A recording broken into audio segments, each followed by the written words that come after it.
When we're toddlers, we have all the time in the world. Days last forever. Everything fascinates us. The world is filled with wonder. Our urge to explore and play fuels our curiosity, which is all-consuming.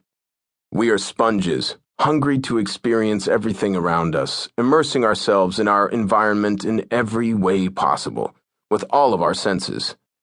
Put us in the sandbox with a cup and spoon, and we will occupy ourselves for hours, content to play until we get tired, thirsty, or hungry. Our brains soak it all in, wiring thousands of new connections each day, creating new knowledge. As we gain language skills, our curiosity takes the form of incessant questions, unbound and uncensored. Then, in preschool, our activity becomes more structured.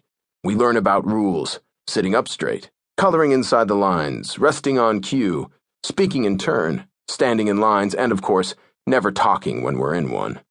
In elementary school, we learn the importance of answering the teacher's questions correctly within strict time limits. Our performance depends on it. We're graded on our ability to regurgitate quickly. As we move up in grade, all of that gets exaggerated, enforced, and accelerated year after year. Our own questions lose priority until we eventually lose our desire to ask it all, for fear of disrupting others. As we enter the workforce, we bring with us this embedded right answer now mindset, which pleases the boss who has taken the place our teachers once held. By the time we're 25, we're finely tuned, well-oiled machines of efficiency, wired to answer quickly and, if we're lucky, correctly. Given our grooming, is it any wonder that we leap to solutions? The leaping flaw. Psychologists give leaping any number of labels, from the more sophisticated rapid cognition to the more colloquial JTC, which stands for jumping to conclusions. Malcolm Gladwell called it thin slicing in his 2005 book Blink, The Power of Thinking Without Thinking, the genesis for which actually concerned an incident he had with some New York Police Department officers, whom he thanks in his acknowledgments. As he tells it, he had grown his hair long after his mega hit The Tipping Point, which for most people is inconsequential. Not for Malcolm. His hair is even more wild in person than it looks in pictures. All of a sudden, he was getting all the wrong kinds of attention from authorities, traffic stops, airport security pat-downs, which culminated in his being stopped for questioning by 3 NYPD officers as he strolled down 14th Street in Manhattan. They were looking for a felony perpetrator, the defining quality of whom was a big head of curly hair. The officers had driven their van up on the sidewalk and jumped out on nothing more than a glance at Malcolm's head.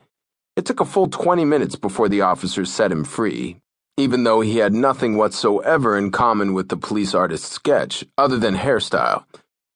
Something about that first impression created by my hair derailed every other consideration in the hunt for the rapist, Gladwell wrote. That episode on the street got me thinking about the weird power of first impressions. And that thinking led to Blink.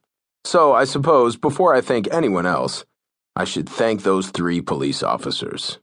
Blink was published right in the midst of my work with the LAPD bomb squad, so the timing couldn't have been more perfect. I shared the story with the officers I worked with in follow-up sessions, and we all agreed that no matter how trained and skilled someone might be, everyone falls prey to leaping. They actually had their own term for it, jumping the gun. In fact, they decided to give me a taste of my own medicine, which actually involved a gun. They invited me to Elysian Park, home to the LAPD Academy. And oh, did they ever exact revenge for the shampoo exercise. The gun I was given didn't fire real bullets, thankfully. It was wired to some sort of video training device. In front of me was a large screen. After some cursory instruction on how to hold, aim, and fire the weapon, the fun began. A video began to play, from my point of view. In other words, it was as if I was a police officer wearing a GoPro. In the first situation, I've stopped a suspect car, the driver of which is wanted for questioning.